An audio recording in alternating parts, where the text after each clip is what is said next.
It was so refreshing. None of the same old questions, and I could say some things hopefully which were not already said in the zillion podcasts that I've already done on the subject. Yeah, like you, it was very difficult to sleep in peace after reading about this, after documenting it. Some point of time we will have to think of reconciliation, no? I mean, while there is evidence, everything cannot be battled out in the courts. How far back in time can we go, and who has the list? Kitne temples the? How much of destruction have we actually seen? Will we ever get to know?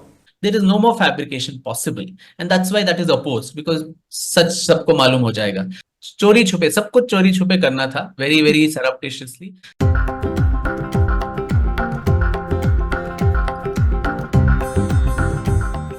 Namaskar, welcome to the Anu Lall show. Today we will be talking to Dr. Vikram Sampath, historian and author par excellence who really needs no introduction. We will be talking about his new book, Waiting for Shiva, The Truth About Kashi's Gyanvapi. I have done a video on this book earlier as well, which was my own review. It is my good fortune that we have Vikram on the show to tell us more about it. Welcome, Vikram. Delighted to have you on the Anu Lall show. And congratulations on the book. I believe it's done very well, already gone into many reprints. Thank you. Yeah, it's been quite unexpected, I would say, unprecedented, that within 3 days of the book hitting the stands, it went for a reprint. Wow. Of 20,000 copies in the first print. So I never saw those kind of, numbers or enthusiasm earlier, which just goes to show that there's such a hunger for, topics like this. And when we're talking of Kashi Vishwanath, I think he takes care of the entire process. He totally does. In fact, I wanted to start the show with Kashi's favorite greeting, which I know is also your favorite greeting, which is Om Shri Parvati Pate Har Har Mahadev. My first question to you is regarding the importance of the location of the temple. You've quoted many texts in your book, including the Marichi Samhita, which tell us about the Hindu worldview of why is the location of a temple so important. Why this location? We know that even the soil is classified as Brahmana, Kshatriya, Vaishya and Shudra, and which makes the location of the temple superlatively important, is what we understand. I would want you to talk a bit more about it, that why a temple just at this location? Why is it so important for us? Exactly that spot. There's so much land in Kashi available. You can build something anywhere else. Now you have a larger Vishwanath corridor, especially since the last two years. So where's the need for just this little space, that where the mosque currently stands?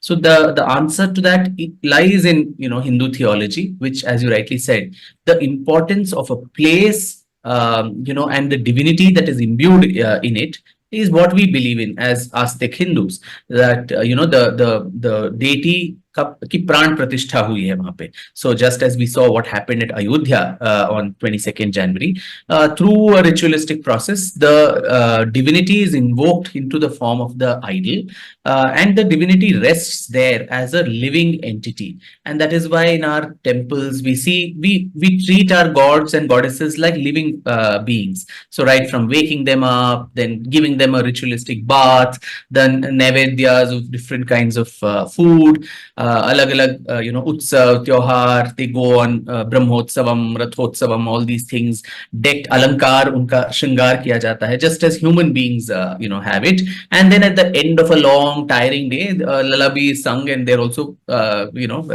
made to go to bed. And then Shayan Arati, uske baad Suprabhat next morning. So the entire process is like, it's a very personal journey with how I would treat you. Perhaps if I considered you as a living entity, I would treat you with that respect and with that interaction. And if I'm coming to your house, I will come to your house abiding by the rules you set as to how I make use of your house. So similarly, the temple is the deity's house. So we are all going there to have darshan. It's like they are obliging us by giving us an audience. It's not that we are going and doing some pilgrimage or whatever. It's the deity's grace that he or she is granting us that audience. So that is the larger, I mean, philosophical import of what a temple is. And we've always believed that, that place where the deity has been invoked, that divinity rests there till the time there is a vidhivat visarjan done of the god. So we see that, I mean, in our homes too, when we keep Ganesh ji ki murti during Ganesh Chaturthi, or those huge pandals where Durga Puja is done over 10 days, so much of, fanfare, bhog, cultural events, everything. But at the end of it, there is just as you invoke, you do an avahan, you also, send them off with due respect and say, now you go, agle saal fir se aao, Ganpati Bappa Moria, we chant that. So even with Ma Durga in Calcutta and various parts of Bengal, there is that sense that someone from your house is taking leave and he or she will come back the next year. So unless that Vidhivat Visarjan is not done, we believe that the divinity still exists. Now, in the case of, Hindu temples of in the past, sadly, several waves of iconoclasm, of destruction that have happened. So Murti ko khandit kar diya, just, cut off its head or hands and chopped it off, or removed it without that proper mantrokta visarjan, with actual ritualistic visarjan. We still believe that the deity exists there, the divinity exists. Dhire dhire dhire वो कम हो जाता है. The potency of that energy slowly comes down, but still that place is imbued with divinity. And so that is why even our ancestors, every time even Kashi Vishwanath Mandir was raised, they would build a small shrine close to that. So if we probably think that there's a perimeter or a circumference of that original spot where the divinity or the cosmic energy or the electromagnetic waves or whatever you might call it still exists, we say chalo wo original jagah nahi, uske thoda bagal mein there is still that force present, and so that is why we will re-establish the shrine very close to the original. So that is why I would say that in the Hindu theology, the Samhitas that you mentioned, which I have quoted in the book, they also say that a lot of care is taken while choosing the site of a temple. So there, as you said, the soil is classified into various gunas and genders and all of that. It should not be barren land. It should have a certain fertility. All of that has been tested, and then the deity is invoked into that spot. So when so much of pre-work has happened for the construction of a temple, that's why the spot becomes important. And so here, if there is evidence and there is belief that where what is now the Gyanvapi mosque, which itself is an oxymoron. You have a Sanskrit name for a mosque, but where that stands now, at some point in its history, if that had the Bhavya Vishweshwar's Ashtamandap, which Narayan Bhattji had established in 1580, then that divinity is still there. And that's why that spot is important. That's why people always went on reclamation drives. Nahi to they could have given up and said, chalo, it's okay. We have another temple somewhere else. Bagal mein hai, bada hai, aur usse bhi bada hai. So let's move on in life. But no, we have a certain, what would I say, a responsibility to the divinity which we have invoked, and also to our ancestors who fought for it and who also put so much efforts to consecrate it in the first place. For someone like me and many others like me whose parents came from Pakistan, we had never seen a temple beyond a sanitized marble floor structure. At an entrance you have a little shivling and a main Radha Krishna Murti or a Ram Sita Ji ki Murti, and at the same site there is a Hanuman Ji ki Murti, and at the back a Shani temple, a little thing kind of. Only when I moved to the southern part of India, I realized that temple का एक architecture क्या होता है. There's an agrahara, there's a garbhagriha. So do you think that when a temple is this is destroyed, like when Aurangzeb destroyed the temple, there was a deliberate attempt to hurt us where it hurts the most. Because also in your book, there is a mention that how the Razia mosque was exactly at the site of the Vishveshwaraya. So, do you think that if there were a Shatru, then that Shatru knows where to hurt us, where it hurts the most? No, certainly, certainly. And before I answer that, yeah, I was interested in what you mentioned about the southern temples, and I think the original style. So you have the Dravidian style of building temples, you have the Nagari style. Now, in the southern style, which still exists, whether it's a Brihadishwara temple in Tanjavur or the massive temple in Srirangam, or in different parts of Karnataka, and Kerala has a separate style of temple architecture itself. But most of the Dravidian style of architecture, I think there's somewhere, I'm not an expert on spiritual, cosmology or architecture, but then when from whatever little I've read, it almost kind of mirrors a Sri Chakra, where there are different avaranas. So you're going from the gross to the subtle, as just as in the Sri Chakra, the nine avaranas or enclosures that lead, that finally you come to the Bindu, which is the most subtle, unit in that entire, sacred geography. Similarly, in the temple too, on the outside you see a large prakara or a, outer wall where people do circumambulation or parikrama. Then chota chota hota rehta hai. And then there's a ranga mandap, where even in the Brihadishwara, right, opposite the deity, there is also Ranga Mandap where people, performed, artists performed. So music, dance, all of this, the Devdasis who were there in the temple, their performances, or the local musicians. And then these were also places for Shastrarth, for discussions, for community gathering and interaction. So the temple economy itself as a whole, what all that contributed to the social and cultural life beyond just being a place of worship, other than, of course, the manner in which it fed into the revenues, the rural economy, the people who sold their wares in the temple periphery, flowers and other, puja samagri and all of that. But this also, and then slowly once you go through the, from the gross to the subtle, the Garbhagriha is the smallest part actually. It's a Garbha, it's a womb. So it's kept dark, and that's where, the deity you see after you've seen all the pleasures of life, all the beautiful statues, the dance, the music, and everything. Then your mind maybe उससे ऊब गया है. Now you want to go to what is real, what is subtle, what is the subtle most part. So the subtle part is usually the smallest, like it is in the Sri Chakra.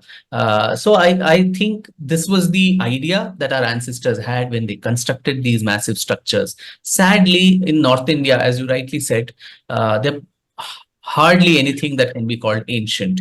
Maybe above Madhya Pradesh, Khajuraho and other, temples that still exist because they were hidden away from the main land deep inside the forested area.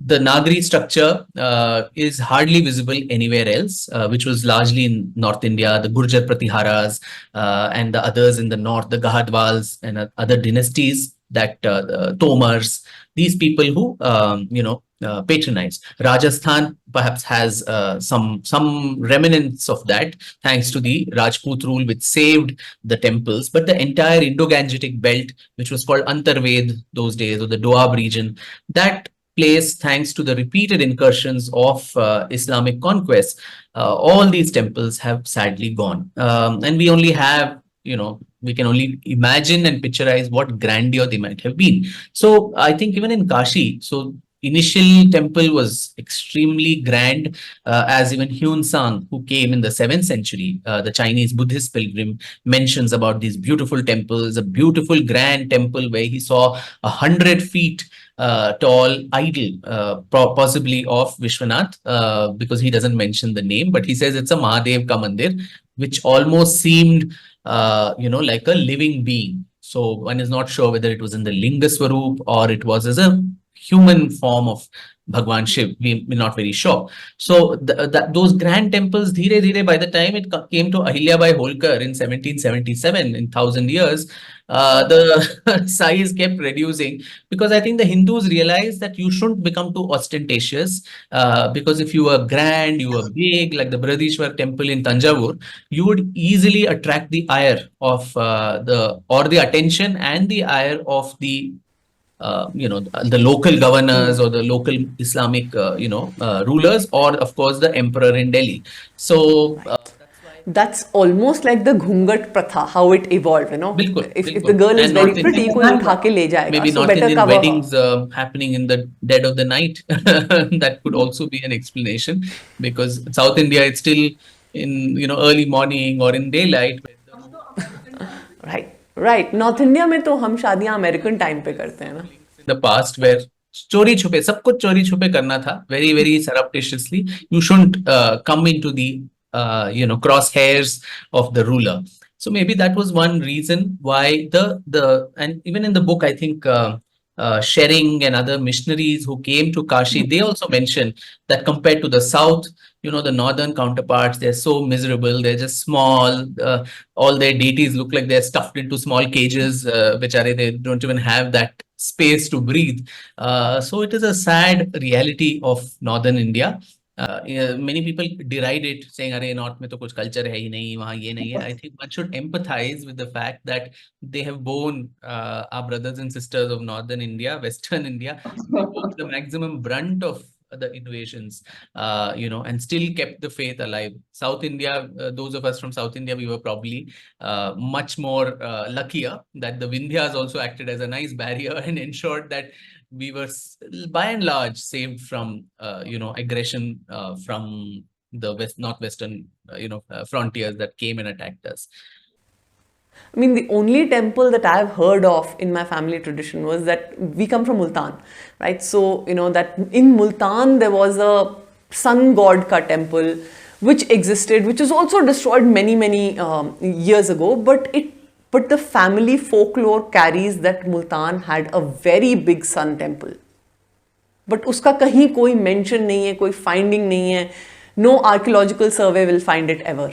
No, and that's interesting. You mentioned the sun, because Vivaswan or Surya, I think so. Among the various, so Vaishnav, Shakt, Shaiva, and then you had also the Saura traditions of worshippers of the sun, along with, of course, Ganpati, this one, and I think the Komara, the Kartikeya worshippers. These last three have somehow, Ganpati still exists. I think that's more a modern creation, 20th century onwards, from what happened in Maharashtra. But I think a lot of traditional Ganpati worshippers, Ganpati even as a tantric god, that sect is diminishing. I think it's very, very less. But Surya worshippers, I think they don't exist at all, other than Aditya Hridayam or something that we chant. There's so little of Surya. And if you see, most of the sun temples, for some reason, they were all destroyed by the invaders much more brutally. We see that in Konark,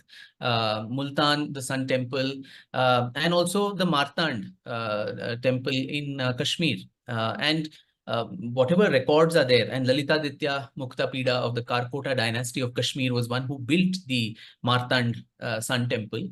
And most of these sun temples, there was one more, common factor, which even in Konark, whether it was in this thing, they use some kind of a suspending, electromagnetic thing by which the idol would actually stand in midair through two magnets, which would be kept on both sides. And like what we saw the Surya Tilak on Ram Lalla, on Ram Navami, the first rays of the sun would fall on the Surya ki Murti. So I think many of these, the chroniclers, the Muslim chroniclers who came with the invaders, they also write in awe, saying, "Oh my God, what great art, artisanship, what great, scientific this thing that they can have a idol suspended in midair like this, and it dazzles every time the sun falls on it." All that excitement and all that is there, उसके बावजूद हम जाके उसको तोड़ दें. And then gloat about that also, that हमने तोड़ दिया इसको. So that is the sad part. And so I think now recently I think that's also an interesting update now, that the Martha and Sun temple is going to get renovated now, and it's going to get maybe rebuilt and reopened, and maybe that's going to open a new, because sun temples, worshipping sun temples, I don't know if there are any that exist in India as of today. So maybe that will herald a new dawn for our civilization itself, considering it was Lalitaditya who in the 8th century built that temple, which the Sikandar Butshikan of the Shahmiri dynasty of Kashmir, brutally demolished. And we have the ruins there. And the sad part is, even Bollywood, I think we had that Heather or some film where you had Vishal Bharadwaj's film where there was a dance in the ruins of that temple, and that place was called controversy too. Shaitan Ka Ghar. Local people there still call it Shaitan Ka Ghar, which was once the grand sun temple of the greatest king that Kashmir and probably even India has seen, in the form of Lalitaditya. So I think it's in its resurrection, just as you had the Sharda, Murti coming back to Kashmir, all the way from Sringeri in Karnataka, and getting re-established in the Sharda Peeth, which Adi Shankaracharya had originally envisaged. I think a coming back of Surya Bhagwan is going to light up our civilization much more. That's what is the hope. Let's hope that happens. So let's really. This brings me to the next question, which I had actually parked for much later. That who has the list? Sitaram Goelji mentions about 2,000 temples. Sai Deepak in his conversations mentions some 40,000 temples. I mean, how far back in time can we go, and who has the list? Kitne temples the? How much of destruction have we actually seen? Will we ever get to know? Yeah. List किसी के पास नहीं है, to be honest. I think that is the problem. It's a peculiar issue, because you may still come out with a number. Like even in this book I mentioned how in just the first one invasion of Kutubuddin Aibak in 1194 on Kashi, 1,000 temples of Kashi were destroyed. So in just one invasion, if 1,000 could be destroyed, then over 800 or 900 years of Islamic rule in India, 40,000 itself seems like a very small number, very minuscule. It could be much, much more. But the thing is, these Islamic chroniclers also, barring the important sites, when he says 1,000 temples were destroyed, he doesn't give a list of which were the 1,000. Some of it may be exaggeration also. He may just to show, that my king is such a great king. Yeah, such a great iconoclast, or Butchikan, they would probably exaggerate the numbers. But unless you have literary and historical reference as to which are those 1,000, then to actually put together a list becomes very, very difficult. And that's where Sitaram Goelji's work is a starting point, I would say, where Hindu temples, what happened to them, in 2 volumes that he has brought out. He has made a catalog, a list, and he also calls it, it's only the tip of the iceberg. Now, there also it is just a listing saying what was the original site, and in its place, what is the new mosque that exists. Now, he doesn't delve into the details of each shrine as to who built it, what were the details, and was it so important? Has there been continuous worship there? Have people forgotten that, or they still remember it? Now, the Martha and Sun temple was so important then, but what is its importance today in public consciousness? Do even all of us who are educated young people, do we know what that is so important? Kashi, Mathura. तो अलग कर देते हैं, मतलब education में तो ये सब कुछ सिखाया ही नहीं, बिल्कुल. So intergenerational amnesia, and you forget things. So I think before we even begin this whole reclamation process, I keep saying that often, that we as the Hindu side needs to do a lot of hard work. We need to come out with that long list of all the shrines which are important, where there is and kind of collate a kind of a dossier where for each shrine, what are the historical materials that are available? What is the textual references? Who built it? What is the archaeological evidence, if any, that exists? And has it been something very important for the Hindu community where continuous worship was going on despite all odds? And our ancestors never gave up on that particular site. All these could be certain criteria on the basis of which we say that, no, this is also very important. So I do not subscribe to that larger, consensus view among some sections of the Hindu community, which says, teen kafi hai, uske baad we will keep quiet. Because I feel nobody has a right, nobody, no organization, no political party, no individual has the right to write off the claims of an entire community as large as the Hindu community in India. We have the concept of Kul Devtas and Kul Devi. Come to that. That what if that for a microcosm, Yes. there's Yeah. full data which is very sacrosanct to me, but not for the larger community. Yeah. Yeah, and so Kul Devtas and Kul Devis, there may be 50 people, 100 people who hold that particular deity very important, and that has been demolished. And they have all the evidence with them, over generations as to how their family found this deity as the family deity.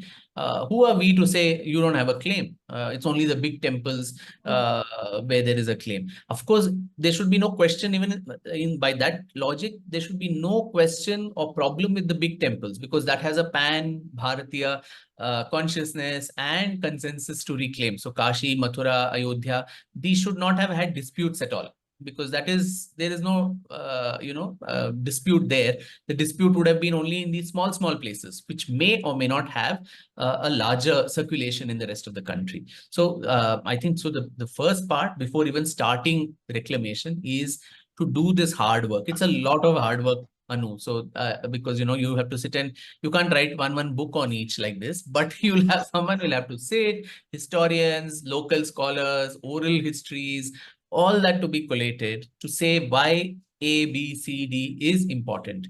And I don't know the number, and I don't want to, prejudge that number. It could be 40,000, it could be 4 lakhs also, I'm not sure. So, but whatever the number is, if there is compelling evidence, then those need to be put forth too. Now, to reclaim it, what are the two? There are only two logical ways to do it.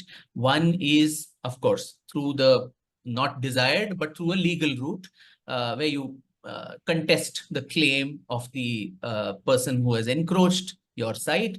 The other alternative is amicable settlement and out of court consensus. Now, for both the cases, and particularly if it is the first case, you need to have a lot of evidence. I can't just go to court and say, मुझे ऐसा लगता है कि ये मुझे चाहिए तो आप दे दो. So you have to give more evidence if it is case number one. For out of court settlement also, to convince the other party saying, hey, this is very important for me, for my family, for the larger community. I want it back for ABCD reasons. So uske liye bhi you have to do a lot of research. You have to do a lot of groundwork. I mean, you are talking about evidence in case of Gyanvapi. In case of Gyanvapi, it is evident to the naked eye. The structure is so clear, it's for everybody to see. An archaeological survey, of course, is very much welcome. But in case of Gyanvapi, it is so pratyaksh. And yet, in the last part of your book, you mentioned the problems of the ASI survey. Now that how difficult it was to just conduct the survey. Ek baar survey shuru ho gaya, then the pond became so important, and suddenly the fish in the pond became so important. I mean, that is really a hilarious account, and the joke is on us, no? And then later, why the survey can't be made public. I mean, like seriously, hum log kis mitti ke bane hain, how much patience? Yeah.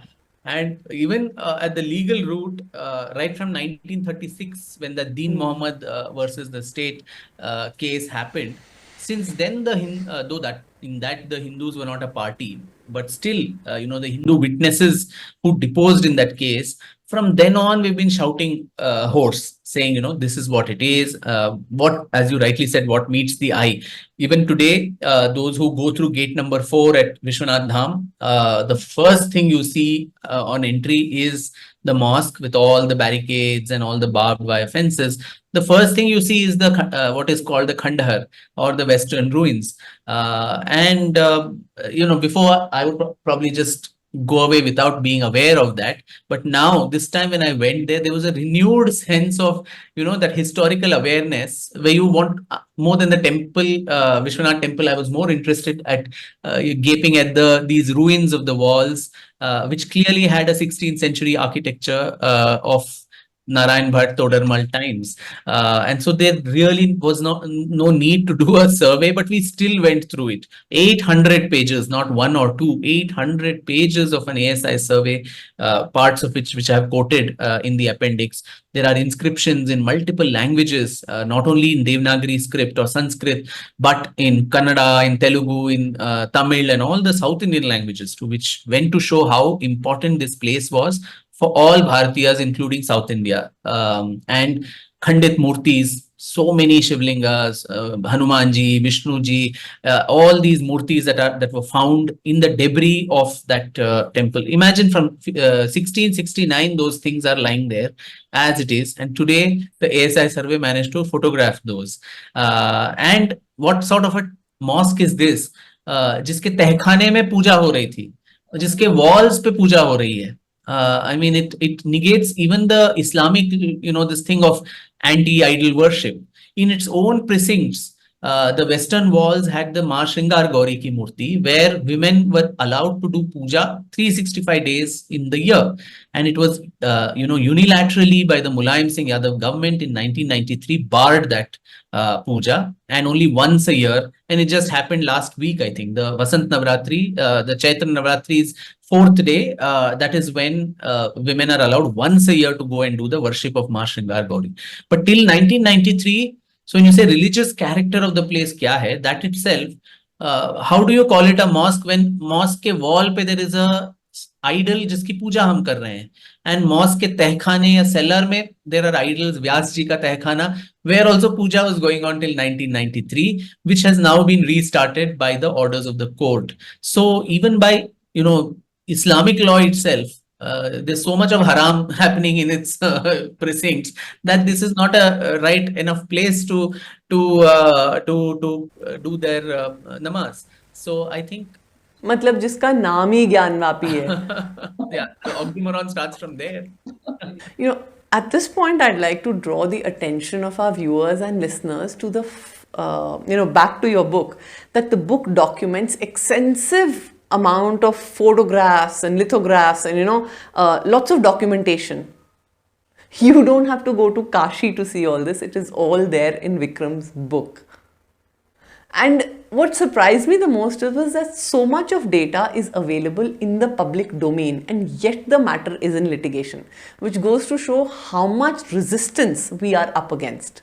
Yeah, and the 1991 case, which was filed in 91, that hung around in our courts for 22 years, 22 long years, stay order, kharij, tariq pe tariq, and then kept getting postponed. And only now in December 2023, the honorable courts have ordered that it needs to be fast tracked. And by, I think, June 2024, that 1991 case will get disposed of in June 2024.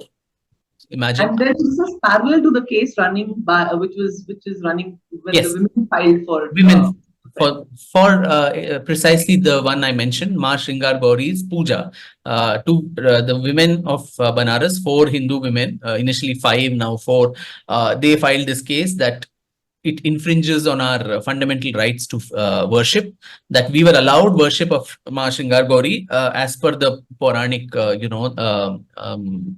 rituals, which we would do every day, and now we've been restricted from doing that. So please allow us to do that. And that was the new case that was filed in 2021, and that is the one that has caught momentum. That is the one through which we are having the Advocate Commissioner survey, jiske dauran that Shivling came out of the Wazu Khana. The Wazu Khana, the place where people were washing their feet and rinsing their mouths before going for their prayers.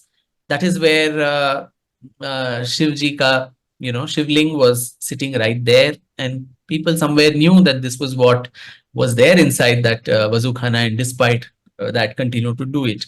So the ASI survey, which followed after the Advocate Commissioner survey, that was the outcome of the 2021 case. The 1991 case is a separate case, which also will be going to towards closure. So hopefully both these things, at some point, the objective of both the cases was the same, that this place, that 1991 case was more like a property suit, which Adi Vishweshwar as the The plaintiff, date. as the plaintiff and the deity, he said, I own this place. This place belongs to me and my devotees, and so it should be given back to me. So in our legal system, since the deity is a legal entity and considered always to be a minor, and then so since I'm a minor, I have someone, a power of attorney.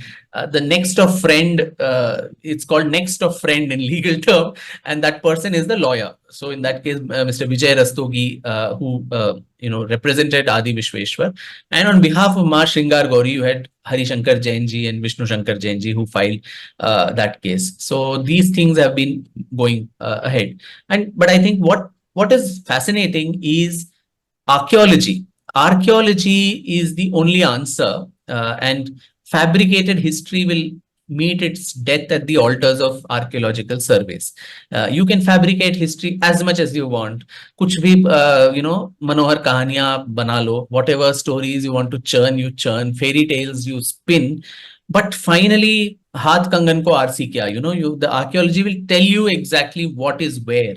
यहाँ पे these are the inscriptions, this is and through dating mechanisms you can date the object, organic objects, inorganic, there's some other isotopic dating and all that can be done, I guess, which and now with even here, without even having to dig through archaeology, we think we have to dig through the entire thing. Now this ground penetrating radar, GPR, radar say you can find out the substructures that are there within an existing structure. Uska date kya hai, uska various, moisture content, different percentages of various scientific. So it's a science. So science cannot lie. What you get is what it is.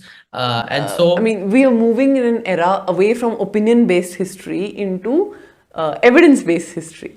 And आपने कहा है ना, हाथ कंगन को RC क्या, उसका the second line is हाथ कंगन को आरसी क्या, पढ़े लिखे को फारसी क्या. And most of these inscriptions are in Farsi, तो पढ़ तो लो कम से कम.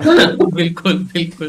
Farsi में ही अंदर there is a inscription which was found even in the Gyanvapi mosque, that this mosque was constructed by Aurangzeb after destroying this temple, and it was built in I think 1677 or something is the date, and then it was repaired during some year. सब कुछ है उसके अंदर, and somebody had tried to erase that, the dates and all that on that. But then the ASI already had the original ka photo or something in their journals of 1940s. So luckily, so I've reproduced both those pictures, the original one and the one which has been defaced by people inside the mosque. So you have a lot of pictures from James Precept and his documentation and the work that he did while he was a Sarkari Afsar there. Right. So James Prinsep was a 19th century a British scholar, and he was the one who helped us get to know about a lot of these scripts also, Brahmi, Kharoshti and all of that. And then he made this, I'm just looking for it, I'm not able to find, maybe it's inside. Yeah. So that lithograph that he made to find the Ashtamandap. So it was a grand Ashtamandap temple of Vishweshwar, which I got it, this thing. So this was the grand Ashtamandap temple and the original site that he had mentioned. So right in the middle you have Mahadev sitting right there, and that is exactly the location of that Vazukhana which is there right now. And right on top of that is where you have the Gyanvapi mosque, superimposed on it. And other than him, there were other travelers who came. So a lot of foreign travelers who came just a few years before Aurangzeb's destruction of the mosque. You had we had this British factor called Peter Mundy who came to the Vishwanath Mandir, and he has put a lot of sketches and details about what he saw there. And a lot of women who came there, and they were putting water on the shivling. There's a picture like that he has drawn and put there, and also describes the temple. temple. Then there is a French traveler called Jean-Baptiste Tavernier who also talks about it, all a few years before Aurangzeb's destruction of the temple. And there's Niccolo Manucci, the Venetian traveler, who also talks about Banaras, who talks about the Vishwanath Mandir. So today, when so many lies are also, circulated, that this was not a temple before. There are people who have been saying that from 1936 case, including even now, by the mosque side, who say, no, this was not Vishwanath temple. It was actually a Sanskrit Pathshala run by Dara Shikoh.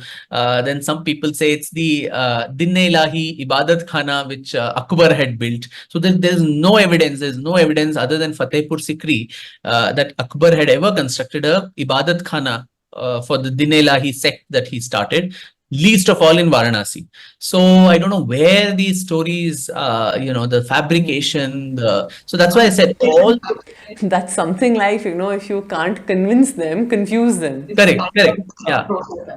Yeah, so all that's why there is so much opposition to archaeological survey in every place because you can fabricate history as much as you want, but in front of archaeology, where the facts will speak for themselves, there is no more fabrication possible, and that's why that is opposed, because such sabko malum ho jayega. So till then you can confuse and spin all kinds of falsehoods, but in front of a proper scientific report, what do you say then?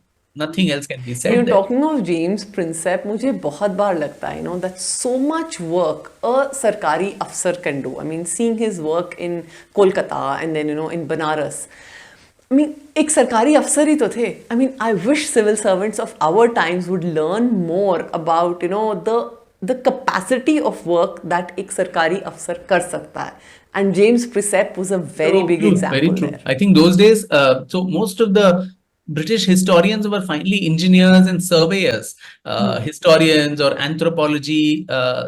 जिन लोगों ने लिखा, they were either engineers, surveyors, civil survey जो कर रहे थे, या फिर including a lot of army people, including now I'm doing so much research and work for my next book on Tipu Sultan.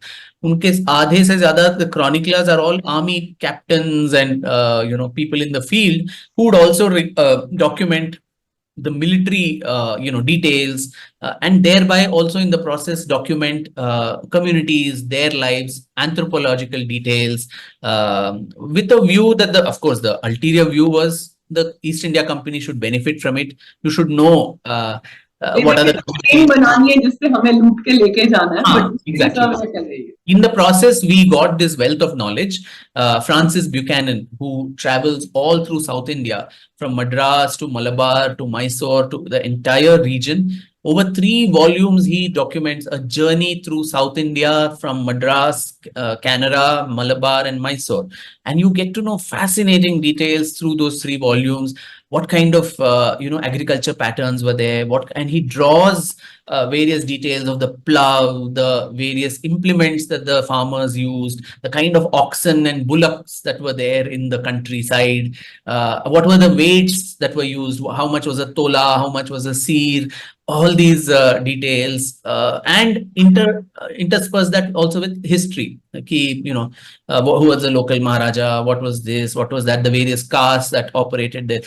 Various details, of course, as I said, with ulterior motives. But today, for a researcher, that becomes a very important, document to get, first-hand information of an eyewitness account of that time. So on similar fronts, so people like Peter Mundy and Tavernier and others, their work becomes important to rubbish the claims made today and also earlier that ye mandir tha hi nahi and all that. So those people who saw that, what were they then documenting? Obviously, there was a temple and it was a huge grand temple that was built.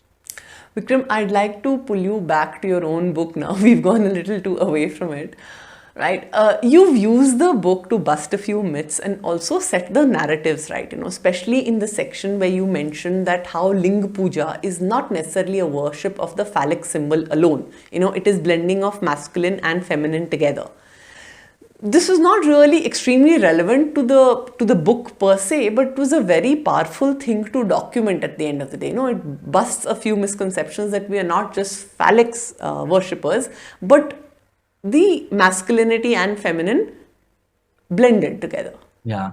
No, I think for that, I must, give all my grateful credit to the Jagat Guru Shankaracharya, Shri Abhinav Shankar Bharti ji, the 72nd Pithadipati of the Kudali Shringeri Mahasamsthan, who had reached out and, gave me audience, was kind enough to sit and make me understand some of this. And I think it was important there, Anu, because here this is not just a book about a history of some place. It's a history of a sacred space. And what is what makes that space sacred is that deity, is that ling, Shivling. So to understand why we are what we are fighting for, it is also important to know why that is sacred and what is that sacred object.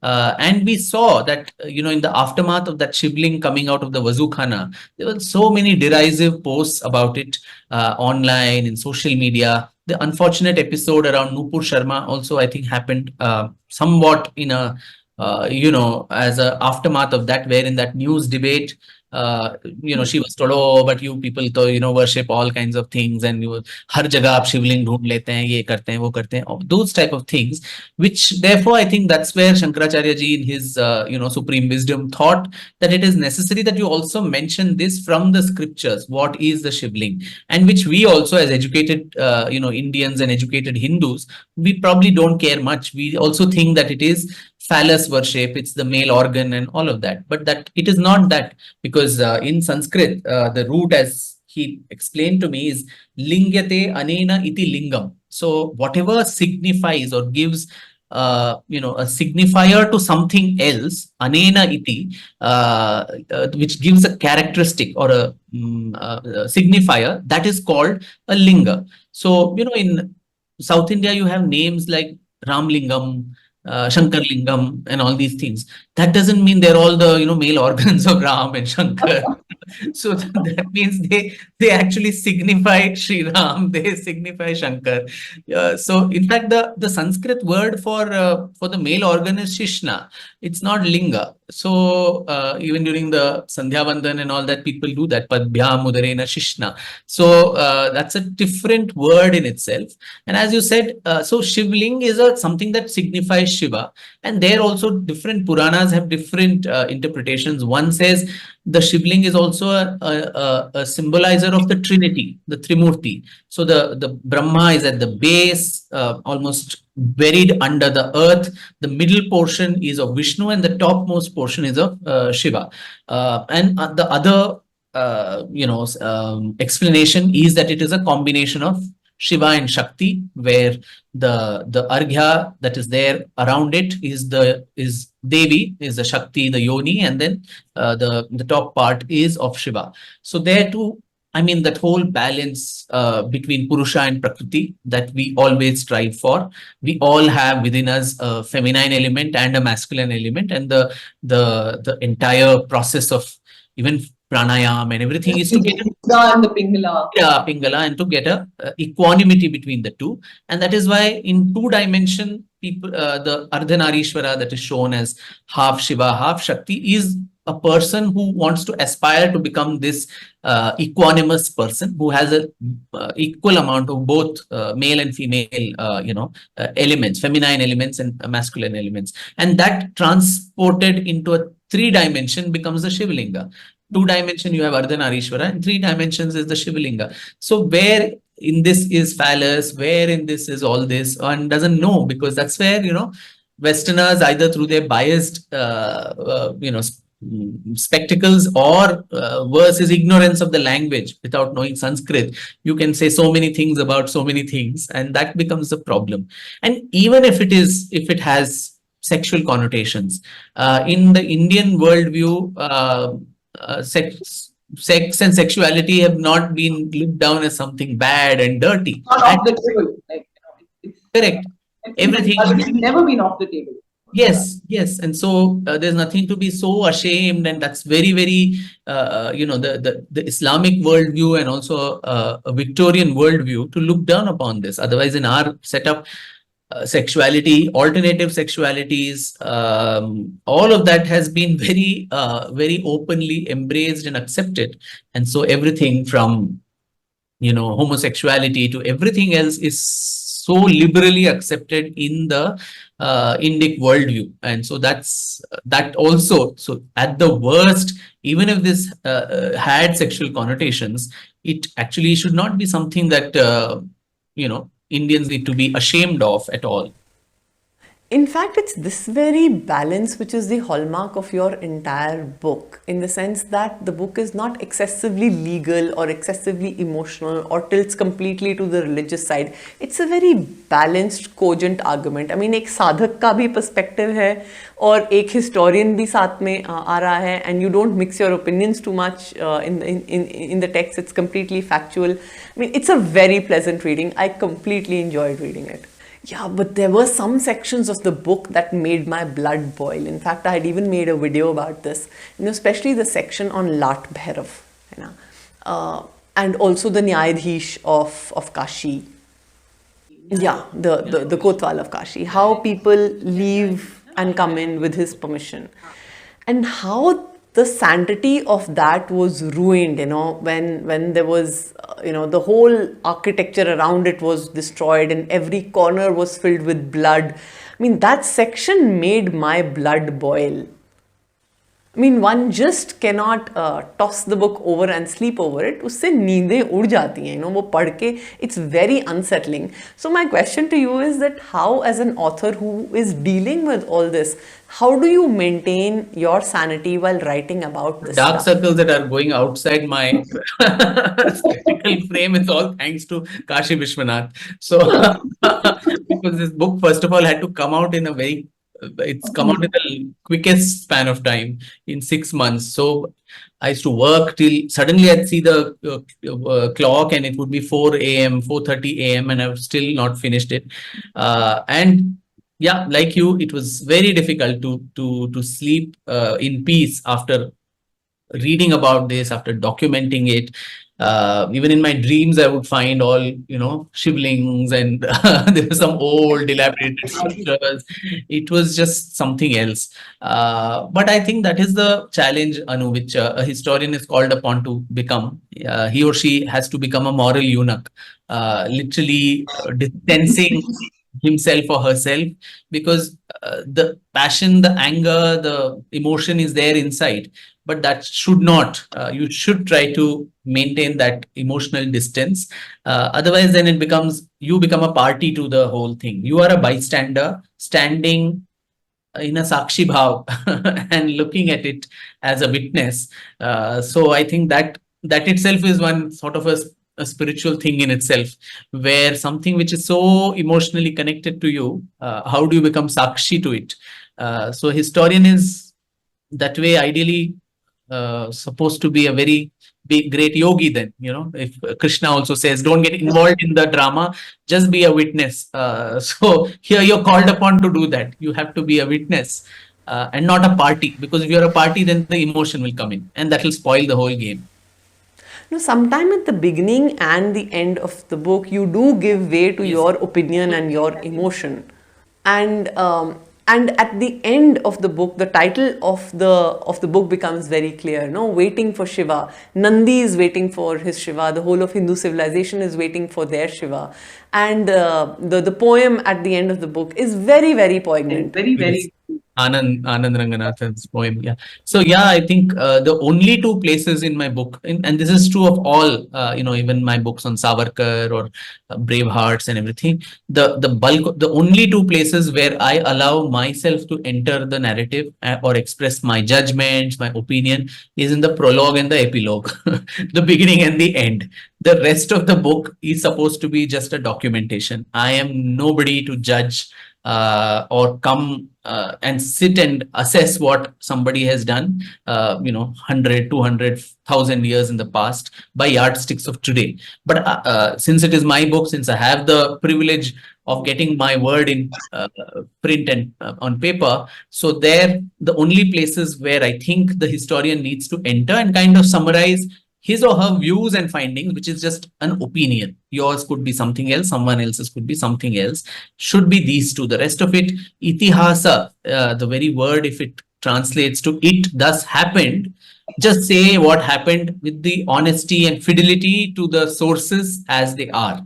Let the reader make up their mind. You can give your expert opinion only twice, शुरुआत में और अंत में. The bulk of the book, you should just shut up and sit outside and just keep looking as if you're going in a time machine and seeing the things unfurl and unfold in front of your eyes. And you're just giving that bioscope to your reader too, saying, through my eyes, please see this as it happens. So I think that is the role of a historian, according to me. And if one sticks to that rule, good works of history can come out, which are not colored by ideology, which are not colored by politics of today, which are not colored by your interpretations, your biases, your opinions, which hardly matters. I mean, how does a historian's opinion, ki this or that, is of any relevance or importance more than someone else walking the street? Yeah. That's exactly why we need more scholarship like this, no? Because this is not an opinion-based history. This is very clearly an evidence-based history with so much data supporting it. How do we bring more scholars to do such work where we move away from, this opinion-based history to this kind of work? I know you've spoken of the foundation. Would you like to tell us a little bit more about it, please? Is the foundation running on this very principle? Is it open for applications? Can I apply? Very much. Well, the foundation we announced it actually on Vijay Dashmi. It's called the Foundation for Indian Historical and Cultural Research, FIHCR, and we still, and it should have got up and running by now, but thanks to my own delays because of this book tour, things are getting staggered. Maybe by June, July, it should be up and running. We're still in the process of the final steps of a website which will come up, which I'll then share on all my social media handles, LinkedIn and everywhere else.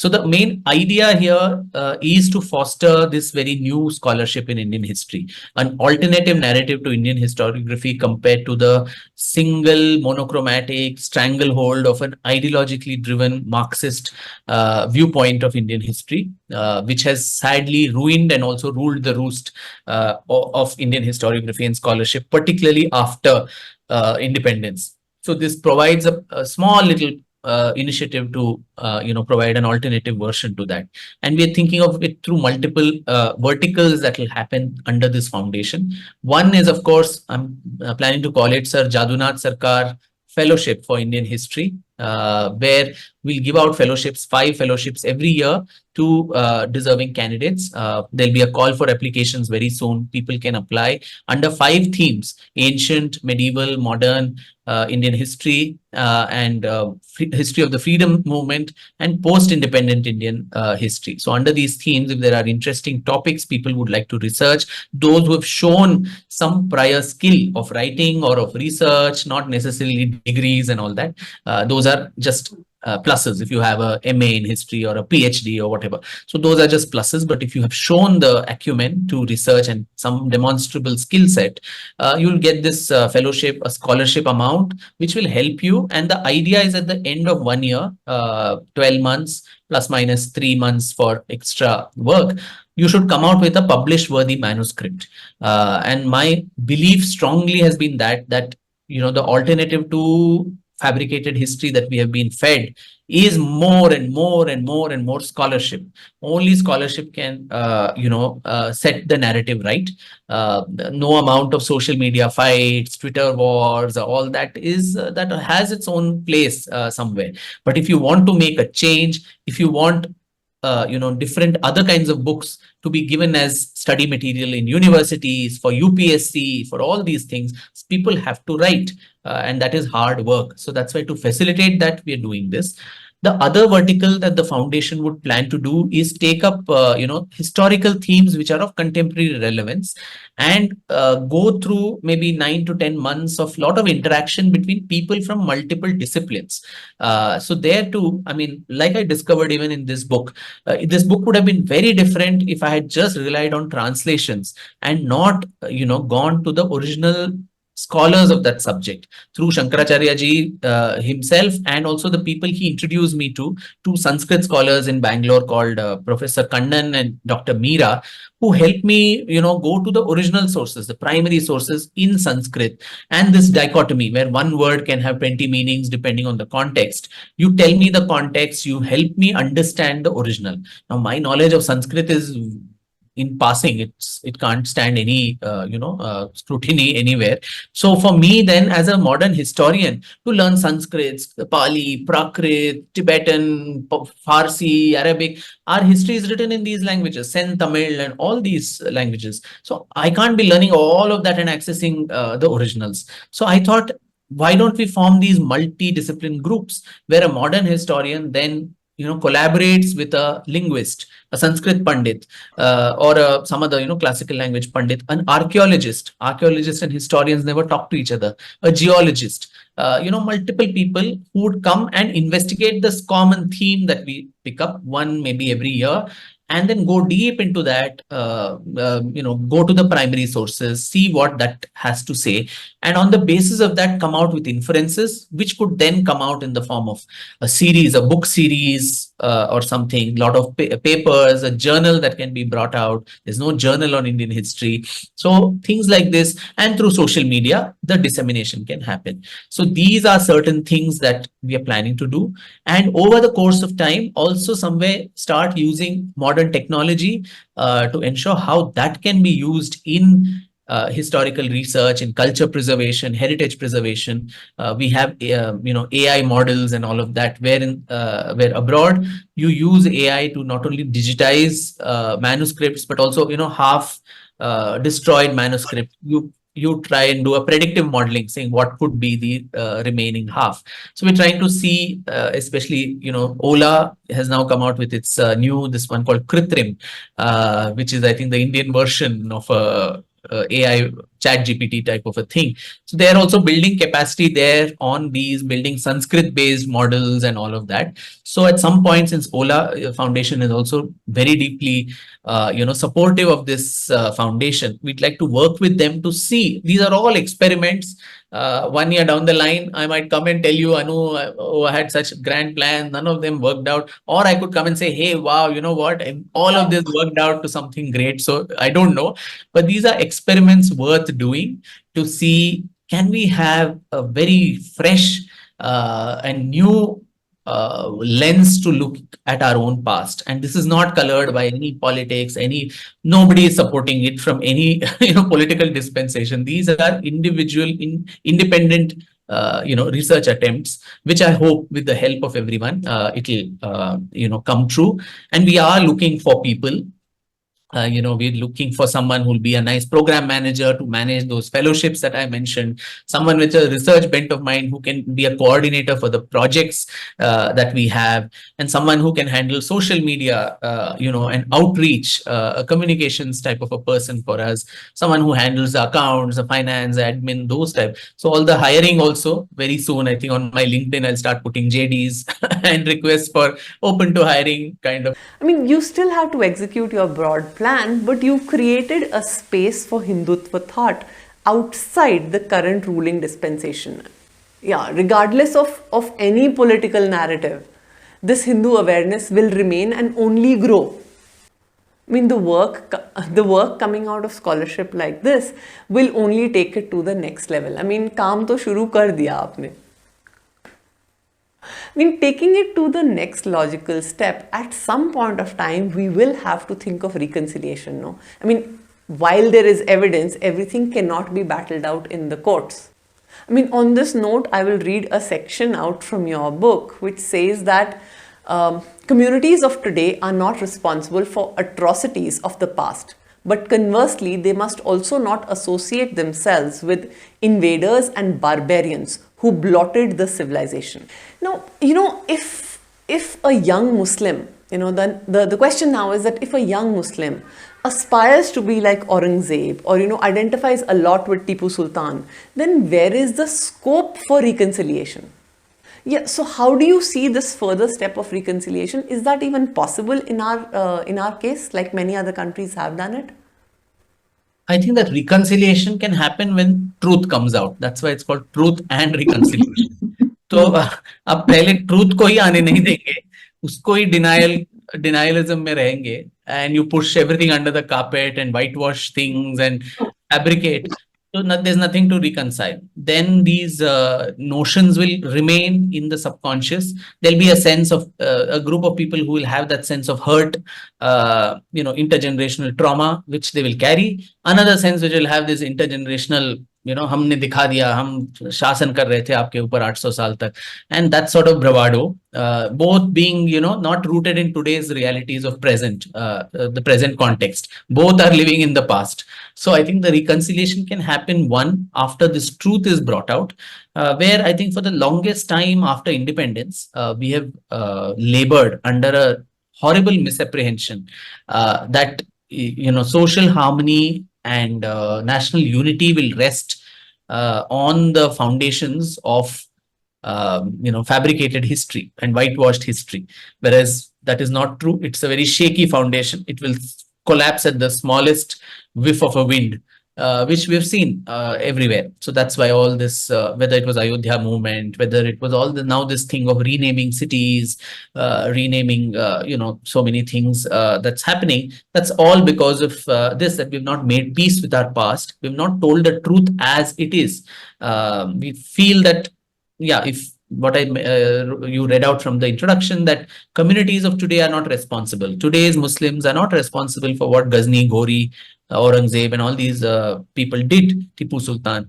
But then conversely, they should also not associate themselves with them or valorize them, which some people may argue, who do you see does that? A lot of people do that. Many people go to the mazars of these characters. In Karnataka itself, just last year, I think there was a whole procession where I think on Prophet Muhammad's birthday, they had a procession saying, hailing Aurangzeb. There was Tipu Sultan's sword that was taken out in a procession, and that sword had on it written that this sword is to drench with the blood of all the kafirs. So if you are going to valorize these type of characters, and the Indian Muslims also need to realize that even under the heights of all these Mughal emperors and others whom they mistakenly valorize, their lot was not really at any great advantage. Their own ancestors were discriminated. Someone like Professor Athar Ali, who had written on the Mughal administration details, he says at the heights of Mughal Empire, there were only hardly 6 or 7% which was of Indian Muslims. 57 to 58% were of Persian, Irani, Turani origins. So they would always so this lie that is fed to us, oh, they became us and all that, it's a plain lie, because the heart always bled for the Persia, for Persian language, for the high culture of the West. That's why even in South India, Tipu Sultan replacing Kannada and Marathi with Persian as the court language, says there was an aspiration. Today, just as people have an aspiration for English, those days the thing was looking westward towards the Ottoman Empire. So all of these people, so Tipu also sends a emissary to the Caliph saying, I am the Caliph for Hindustan, you recognize me. You're always looking that side for not only your best of talent, someone to trust, and also your aspiration, high class court culture. So the Indian Muslims were actually looked down upon as being dirty, unhygienic, dark, this and that. And so very few of them were employed also in the state service. And we see that, and it's very evident today when we see how Ahmadiyas are treated in Pakistan, or the Muhajirs there.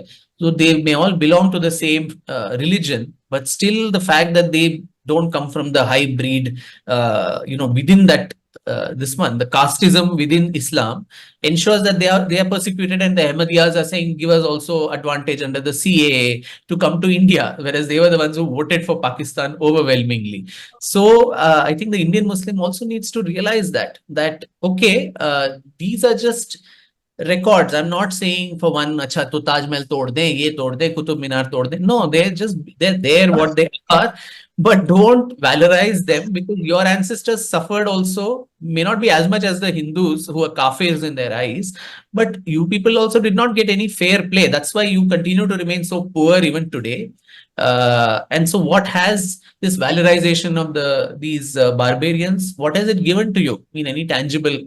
It has given you nothing. It has made you poorer than you were. And the secular parties who brainwash you on the basis of these have also contributed nothing to your well-being, as the Sachar committee report has shown. So it's time for that community also to start thinking within itself, saying, hey, listen, what has all this given us as a community, and do we want to continue like this for the next 100 200 years, or do we want to accept the truth and then reconcile? I think here another passage from your book becomes very relevant, and I've extracted it out. I'll read that, where you say that Ram Mandir has created a beautiful space for reconciliation rather than bitter confrontation and contestation in courts. After all, what is brotherhood and harmony if it is not give and take on both sides? Now, this give and take on both sides is often lost, right? I can continue to chat with you about so many things, but you mentioned Tipu Sultan, right? Now, for many of us, including me, my first brush of my first information about Tipu Sultan came from the TV serial, right? Where Tipu Sultan is shown as this magnanimous, great warrior, and the kings of Mysore are shown as decadent, pompous rulers, right? Decadent. And that kind of continued. I mean, history books tell us that only. It's only when I moved to Mysore that I realized that there are many layers here, and that there is so much intergenerational trauma regarding Tipu Sultan that is held by different communities in Mysore. In my college days in Delhi, we had a very popular play going around called The Dreams of Tipu Sultan. Okay. It was played by Girish Karnad. I think also directed by him or something. Now he picked up, apparently Tipu Sultan had like a dream journal, right? And of course you know that better, that he documented his dreams. So Girish Karnad ji picked up a few dreams where Tipu was shown as, wanting freedom, wanting to throw the British out of India and all that, and he made this play.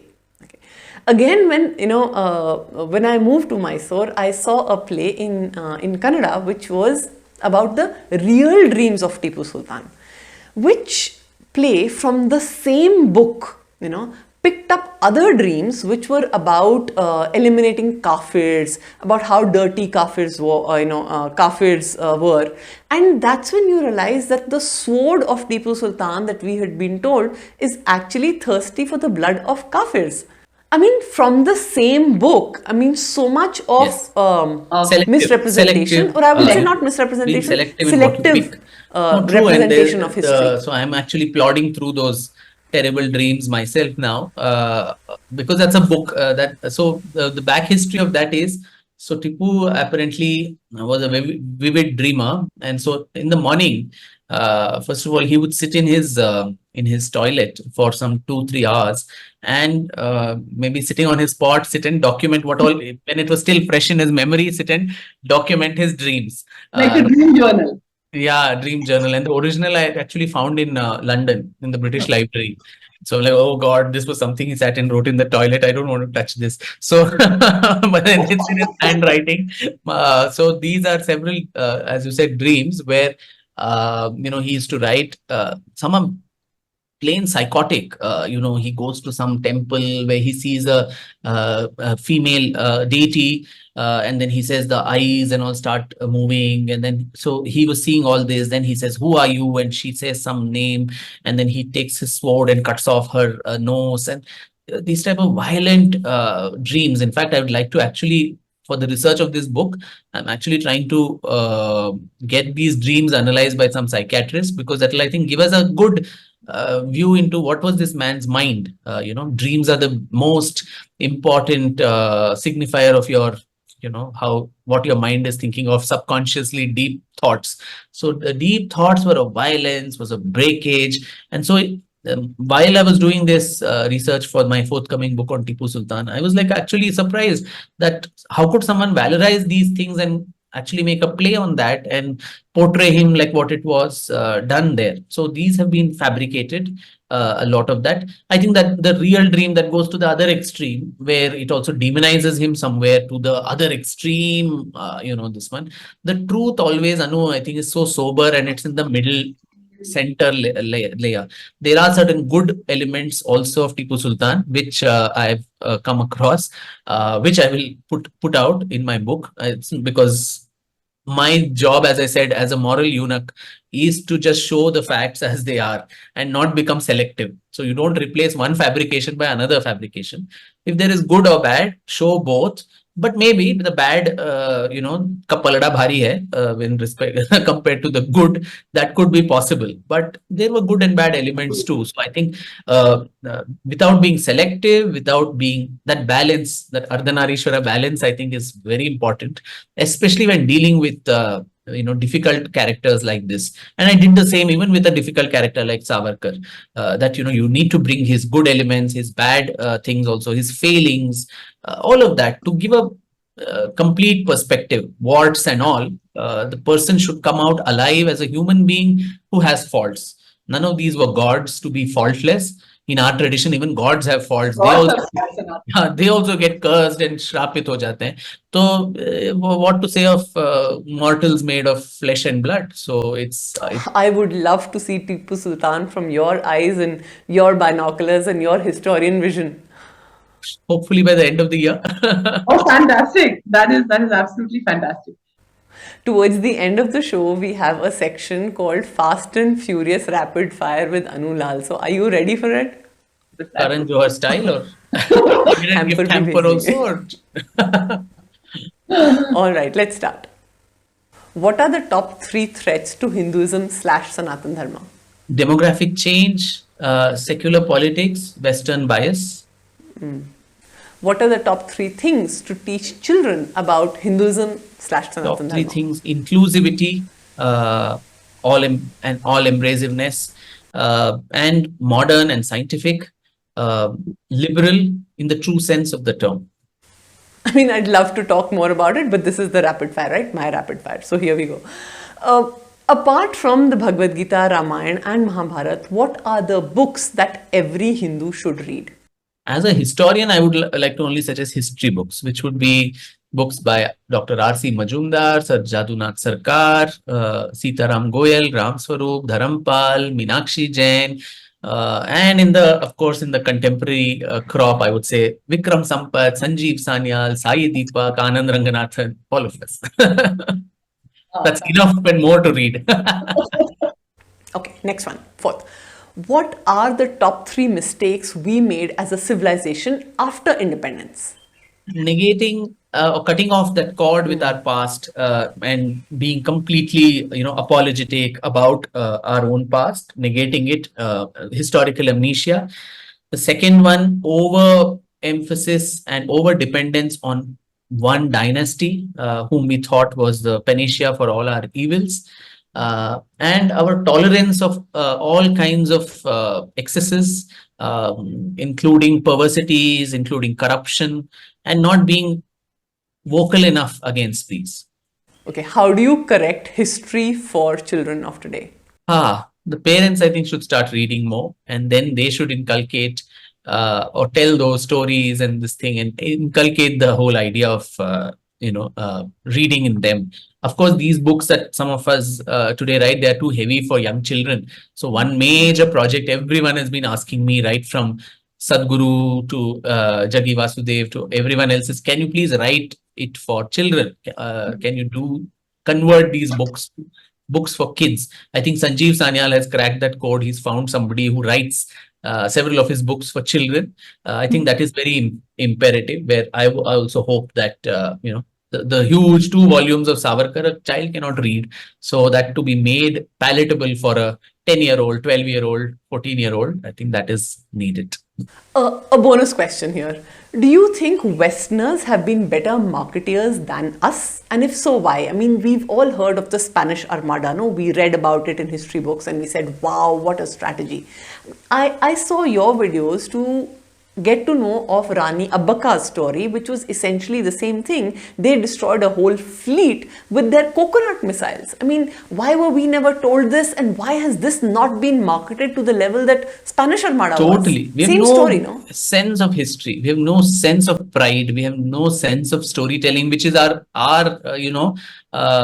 forte. We have been kathakars all through generations. Our epics have been gigantic kathas, which every generation has added and embellished.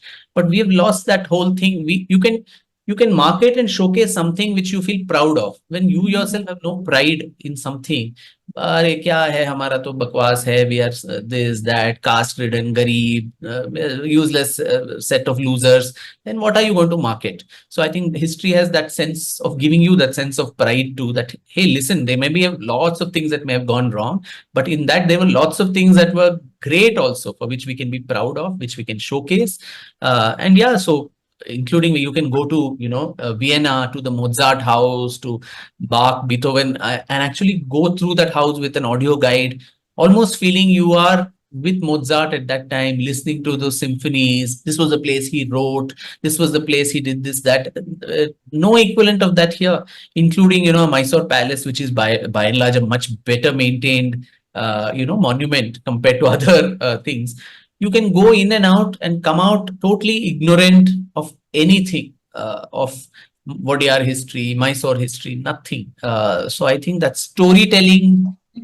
Yeah, we have a long way to go, na? Poland and Austria have Holocaust museums, and हम तो genocide को ही deny कर देते हैं. So I think storytelling, and now with all these, I think there are some people who are doing all these apps and so on. I know a lot of those AI apps people who, you can take a photo at a particular place and immediately that app will tell you the history of that or whatever. So if you're walking through a city and suddenly you find something interesting, you just take a photo and send it to this, and that's going to give you some details. So I think though lots of such storytelling techniques, which we are so good at. We are the original storytellers of the world. I think we need to come back and reclaim that skill set that we've always had. Fantastic. Great, Vikram. Thank you so much for talking to us. It was such a pleasure. I mean, we can go on endlessly, but I am a little mindful of the clock now. Thank you, Anu. It was so refreshing. None of the same old questions, and I could say some things, hopefully, which were not already said in the zillion podcasts that I've already done on the subject. All the best Thank in you. your Thank you, upcoming Anu. endeavor.